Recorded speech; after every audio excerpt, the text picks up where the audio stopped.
फसा का आगाज हुआ कहाँ से, इब्तिदा जो है वो कहाँ से हुई। क्योंकि बहुत सारे लोग हैं जो इस बात को नहीं जानते कि आखिरी फसा तो हम मना लेते हैं, लेकिन हम ये नहीं जानते कि आखिरी फसा का जो आगाज है वो होया कहाँ से था। हालेलुया। तो आए हम खुदा के जिंदा कलाम में से ही पढ़ते और सीखते हैं, और मैं चाहती हूँ कि आप अपने कदमों पर खड़े हो जाएं और हम पहले अपनी मरकजी आयत देखेंगे कि खुदावन ने अपने शागिर्दों के साथ कहाँ पर जो है ये कलाम जो किया और जो वक्त जो गुजारा इसके बारे में। देखते हैं मत्ती 26 बाब, ये भाई पक्का बंद कर,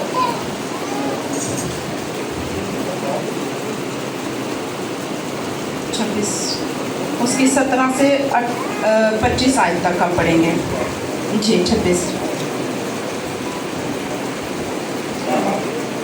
17 आयत से पढ़ूंगी। लिखा है, और ईद फतीर के पहले दिन यहूद शागिर्दों ने यस्सु के पास आकर कहा, तू कहाँ चाहता है कि हम तेरे लिए फसा तैयार। यहाँ पे हम देखें, अगर यहाँ पे सिर्फ 2 मिनट के लिए मैं रुकूंगी, यहाँ पे लिखा है तेरे लिए फसा खाने के लिए तैयार करूँ। ये तैयारी जो है ये किस बात को जाहिर करती है, और इस पर आपने गौर करना है और समझना है कि देखिए जो तैयारी है, मसीह ने सब कुछ अपने आप को कुर्बान कर दिया, हर काम अपने बाप के कहने पर जो है वो कर दिया था, उसके ताबे रहा था।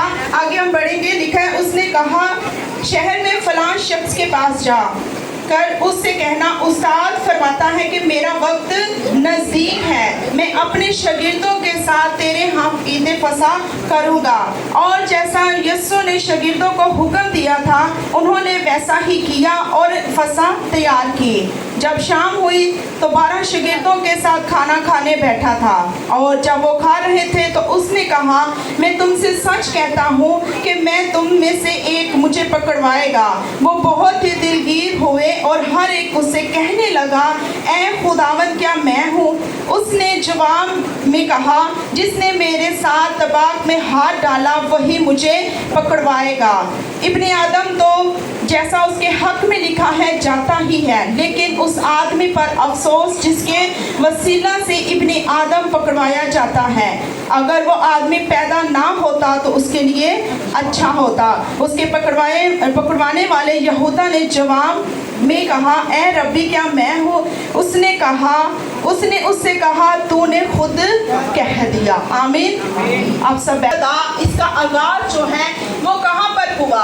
और देखें, हम सब शायद कुछ जो सीनियर्स हैं वो इस बात को जानते होंगे कि इसका आगाज जो है वो कहाँ से हुआ, इब्तिदा जो है वो कहाँ से हुई, और ये क्या हो रहा था, और जो लोगों को बचाया जा रहा था। क्या आज हमारी हालत भी ऐसी है? क्या आज हम भी ऐसा काम कर रहे हैं कि मसीह ने अपने आप को यहाँ पर अपने बेटे को भेजा ताकि हमारी हालत भी जो है दुरुस्त हो, हम भी बचे जाएं? तो आए मेरे साथ एक और हवाला निकालिए, खरूज की किताब में से हम देखेंगे कि वहाँ पर हमें बड़ी खूबसूरती के साथ मिलता है कि मसीह ने हमें कैसे इनकी प्रोफेसी जो है, इनकी जो है आगाही जो है काफ़ी टाइम पहले हो चुकी थी।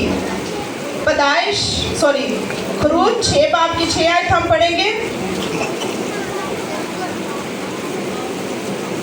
13 बाब भी आप निकाल के रखिएगा, क्योंकि वहाँ पर भी हम देखेंगे, क्योंकि काफ़ी सारी ऐसी आयतें हैं, लेकिन मैं बहुत ही कम आयत जो है आपके साथ शेयर करूँगी, और आप इस पर गौर कीजिएगा कि खुदा का कलाम आपके लिए और मेरे लिए क्या फरमाता है। हालेलुया। सो तू बनी इस्राएल से कह कि मैं खुदावंद हूँ, और मैं तुमको मिस्रियों के बोझों के नीचे से निकाल लूँगा, और मैं तुमको उनकी गुलामी से आज़ाद करूँगा, और मैं अपना हाथ बढ़ाकर उनको बड़ी बड़ी सजाएं देकर तुमको रिहाई दूँगा। आमीन। अब रिहाई हर इंसान चाहता है।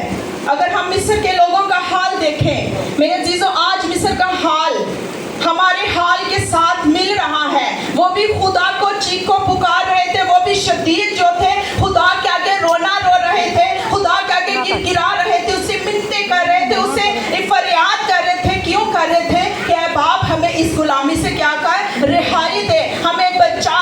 और जब खुदा ने उसकी आवाज़ को सुना तो खुदा ने किसके साथ कलाम किया कि जाके फरआउन को बोल कि मेरे लोगों को, आवाज निकालिएगा, मेरे लोगों को जाने दो।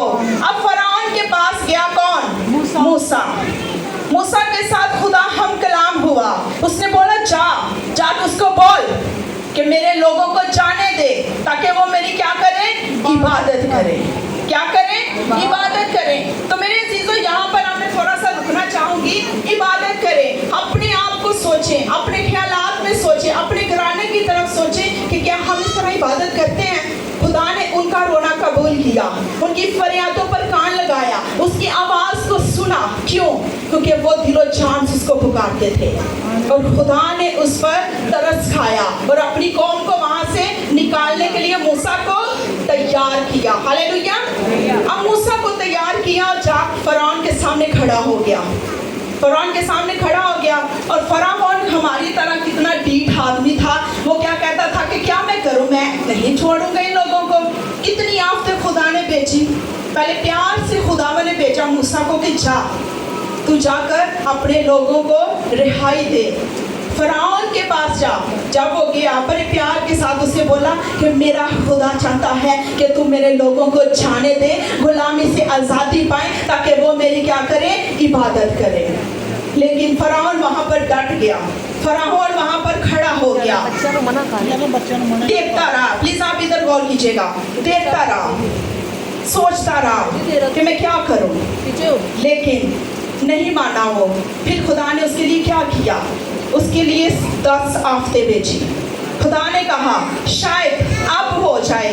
पहली भेजी, शायद मान जाए। दूसरी भेजी, शायद मान जाए। ऐसे तीसरी, चौथी, पांचवी, छठी, आठवीं तक, नौवीं तक पहुंच गया, लेकिन उसका दिल फिर भी मोम नहीं हुआ। हमारे कितने लोग हैं, कितनी बहनें, कितने भाई हैं जो आज उन्होंने अपने दिल खुदा के लिए सख्त किए हुए हैं। आज क्यों अपने आप को खुदा के आगे नहीं ना पीछे करते हैं, बल्कि बिल्कुल एक साइड पे अबलीस के साथ चिपक कर बैठ गए हैं। हमारे दिल सख्त हो गए हैं। किसकी तरह? फरौन की तरह। फरौन तो नहीं था खुदा के साथ चल रहा, लेकिन हम तो खुदा के साथ चल रहे हैं। खुदा ने हमारे लिए कुर्बान अपने आप को किया। उसने कोड़े खाए हैं, उसने मार खाई है। क्यों खाई? क्योंकि हम बच जाएं। फिर देखें मेरे अजीजों, फरौन के साथ खुदा ने उसको क्या बोला था? मैं आज पढ़ूंगी कि मैं मिस्रियों को बोझ के नीचे से निकालूंगा। आज कितने लोग हैं जो दिलो जान से खुदा से दुआ करते हैं, खुदा हमारे बोझ तू उठा ले। क्या वो नहीं उठाया उसने बोझ हमारे? क्या उसने हमारे लिए कुर्बानी नहीं दी? अब तो बल्कि हमें अपने आप को तैयार करना है, अपने आप को बिल्कुल मुकम्मल तौर पर उसके ताबिया करना है, ताकि हम क्या करें, उसके साथ हवा में उड़कर बादशाही में दाखिल हो सके। मैं पीछे मुड़ूंगी, वहाँ पर लिखा है और मैं तुमको गुलामी की आज़ादी से रिहाई दूंगा और बड़ी बड़ी आफतें भेजूंगा। जब वो नहीं माना तो मेरे अजीज़ों उसके साथ क्या हुआ था? और आपको पता है कि 10 आफतें उनके साथ भेजी। उसके मुल्क में कैसे खून को पानी कर दिया, पानी को खून कर दिया, कैसे मेंढक बेचे, चूहे बेचे, इसके तरह तरह की जो हैं वो वबाएं उनके पास गई, उनके शहरों के पास गई, उनके घरों के अंदर गई, उनके जो भेड़ बकरियां थी, जो चरवाहे थे, उन तक पहुंच गई और उनके मारे भी गए। लेकिन वो नहीं टला। वो कहता नहीं मैं जाने दूंगा। लेकिन सबसे बड़ी खौफनाक जो दिल को हिला देने वाली बात थी, खुदा ने वो भी उस पर नाज़िल कर दिया। और सबसे बड़ी उस मिस्रियों के अंदर सबसे बड़ी जो आफत आई वो थी पहलोठों को मारना। ऐसा ही है आज कितने हैं? क्यों खुदा ने कहा पहलोठे मेरे हैं? इसलिए कहा कि खुदा कहता है पहलोठे किसके हैं? मेरे हैं। आए मेरे साथ आप निकालिएगा खरूज 13 बाब।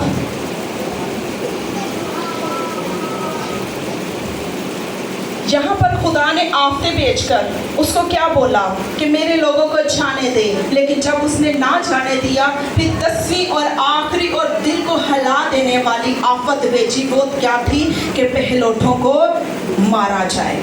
और खुदा ने उसको बोला था कि लोगों को मारे। जब उसने बोला कि जब लोग उसके पास आए, मिस्री लोग उसके पास आकर रोना पीटना शुरू कर दिया कि फरौन हमें अब तू जाने दे, हमने सारी आफतें बर्दाश्त की हैं, हमने सब कुछ बर्दाश्त किया, लेकिन ये हमारी बर्दाश्त से बाहर है। हम ये बर्दाश्त हरगिज़ नहीं कर सकते, क्योंकि बल्कि हम अपने ऊपर ये चीज़ ले लेते हैं कि मैं ये नहीं चाहती कि मेरा पहलोठा, मेरा बेटा जो है वो दूसरों के हाथ से क्या हो?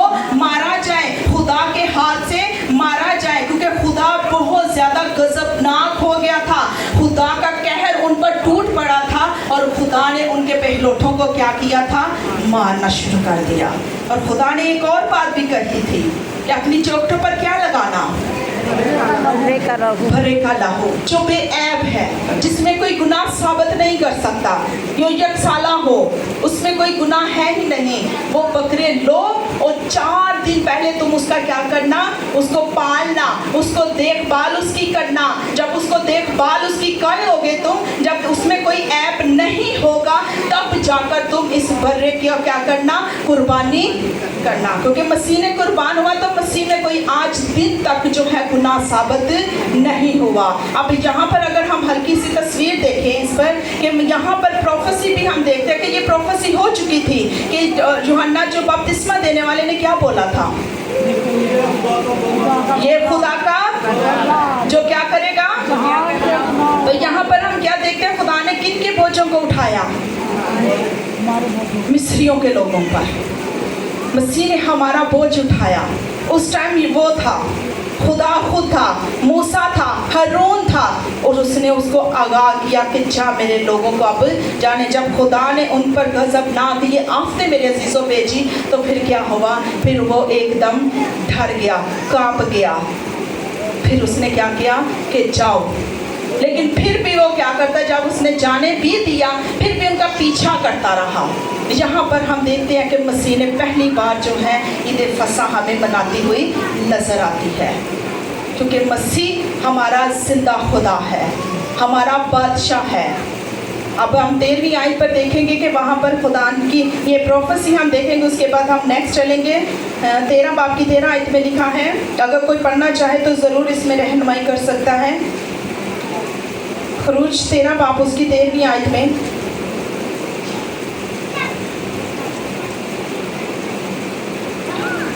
और गधे के बच्चे और गधे के पहले बच्चे के फिदिया में बरा देना, और अगर तो उसका फिदिया ना दे तो उसकी गर्दन तोड़ डालना, और तेरे बेटों में जितने पहलोठे हों उन सब का फिदिया तुझको देना होगा, तुझको देना होगा। अब यहाँ पर देखिए, जरा गौर करें, ये क्या है, ये प्रोफेसी है किसके लिए, वो बर्रे का, जो खुदा ने अपने बेटे को हमारे लिए भेजा ताकि दुनिया का गुनाह उठाकर ले जाए। लेकिन वो हारा नहीं, वो मायूस नहीं हुआ, वो हमारी तरह पीछे नहीं हटा, वो एक पल के लिए भी खुदा से दूर नहीं हुआ, अपने बाप से दूर नहीं हुआ। क्यों? उसे पता था कि खुदा ने जो मेरे बाप ने मेरे अंदर काम किया है, मुझे कुछ भी हो जाए, मौत आ जाए, कैसे भी मेरे हालात क्यों ना हो जाए, लेकिन मैं अपने बाप का वादा क्या करूँगा, पूरा करूँगा। क्या आज हम अपने वादे को देखते हैं तो क्या हम खुदा के लिए अपने वादों को पूरा करते हैं? हरगिज़ नहीं, हम वादों को नहीं पूरा करते। क्यों नहीं करते? आज हमारे दिल क्या हो गए हैं, सख्त हो गए हैं, हम उसे मोम नहीं करना चाहते। बाहर से शायद, और ये पंजाबी की मिसाल है, जुबान दी की होंदे ने मिठी छुरी, लेकिन दिलों की होंदे ना क्रोध। साडे इंज दे दिल हो गए ने, असी इंज दे अपने आप नूं कर लिया फरौन दी तरह। असी हजे भी पिछली शरीयत दे विच जी रहे हैं, अभी भी हमारा वही हाल है, अभी भी हम वही काम करते हैं। खुदा बार बार हमें बचाने की कुदरत रखता है, वो कहता है बच जा बच जा, जबकि हम नहीं बच रहे, हम वही काम करते हैं जो खुदा को नहीं करना पसंद, हम वो काम कर देते हैं। चाहे मेरे साथ आप निकाले, हम वही आयत पर चलेंगे। अगर इसके हवाले और भी चाहिए तो बहुत ज़्यादा मेरे अजीज़ों इसके हवाले हैं, आप इसको लेना चाहें तो ज़रूर ले सकते हैं। खरूज की 13 में भी है। अगर आप चले, हम देखते हैं अपनी मरकजी आयत पर चलते हैं, 26 आयत। यहाँ पर जो मैंने अभी आयत आपके सामने पढ़ी है, आपको पता है पिछले संडे हमने क्या मनाया था? यकीनन सभी को पता है किस तरह लोग खुदा के आगे कपड़े बिछा रहे थे, डालियाँ पकड़ी हुई थी, उसका इस्तकबाल कर रहे थे, और यही लोग उसको क्या कर रहे थे, आज लान तान करना शुरू कर देते हैं। और ये जो सफ़र उसका जो गुजर रहा था, اس کو پتا تھا میرے اس میں 4 دن جو ہیں وہ رہ گئے ہیں, مجھے موت جو ہے اس کے نزدیک جو ہے میرا سفر لے کر جا رہا ہے, کیونکہ میں نے کیا کرنا ہے, میں نے خدا کے لیے اپنے باپ کے وعدے کو کیا کرنا ہے, پورا کرنا ہے. کیا آج ہم اپنے وعدے کو دیکھیں,